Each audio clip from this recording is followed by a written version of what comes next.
നല്ല മഴയും തണുപ്പാണ് പുറത്ത്.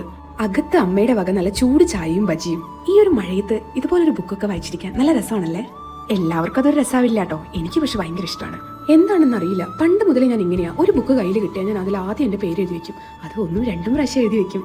വീട്ടിലുള്ള എല്ലാവരും എന്നെ കളിയാക്കും, ഈ പുസ്തകം എല്ലാവരും എടുത്തോണ്ടോ എന്ന് പേടിച്ചിട്ടാണോ ഇങ്ങനെ പേരുകൾ എഴുതി വെക്കുന്നതെന്ന്. ഞാൻ ഈ ബുക്ക് ഓൾറെഡി വായിച്ചിട്ടുള്ളതാണ്. വീണ്ടും എനിക്ക് ഈ ബുക്ക് വായിക്കാൻ തോന്നിയപ്പോൾ ഞാൻ വീണ്ടും ഒരു പുസ്തകം മേടിച്ചു. ബിക്കോസ് പഴയ ബുക്ക് എൻ്റെ കയ്യിൽ ഇപ്പം ഇല്ല. എത്ര മനോഹരമായിട്ടാണ് ജോസ് അന്നംകുട്ടി ജോസ് ഈ ബുക്ക് എഴുതിയിരിക്കുന്നത്. And I am a big fan of his writing. നമ്മുടെ ജീവിതത്തിൽ നമ്മൾ എത്ര ആൾക്കാരെയല്ലേ കണ്ടുമുട്ടുന്നത്. അതിൽ കുറേ ആൾക്കാർ നമ്മൾ നല്ല ഇമ്പാക്ട് തന്നിട്ടായിരിക്കും പോവുക, ചിലവർ മോശപ്പെട്ടതും. ഇദ്ദേഹത്തിന്റെ ജീവിതത്തിലൂടെ കടന്നു പോയിട്ടുള്ള കഥകളും അനുഭവങ്ങളാണ് കേട്ടോ ഇതിലൂടെ പറയുന്നത്. കണ്ട ഫിലിം നമുക്ക് വീണ്ടും കാണാൻ തോന്നില്ലേ, അതുപോലൊരു ബുക്കാണ് കേട്ടോ ഇത്. വായിച്ചു കഴിഞ്ഞാൽ ഒന്നും കൂടി വായിക്കാൻ തോന്നും. അത്ര മനോഹരമായിട്ടുള്ള ഒരു പുസ്തകം വായിച്ചുകൊണ്ടിരിക്കുമ്പോഴാണ് കേട്ടോ എനിക്കിത് അടുത്ത പാർസൽ എത്തിയിട്ടുണ്ട്. ഇത് ജാനിന്റെ ലോണ്ടറി ഡിറ്റർജന്റ് ആട്ടോ. ഇത് മീമി ബ്രാൻഡിന്റെ ആട്ടോ.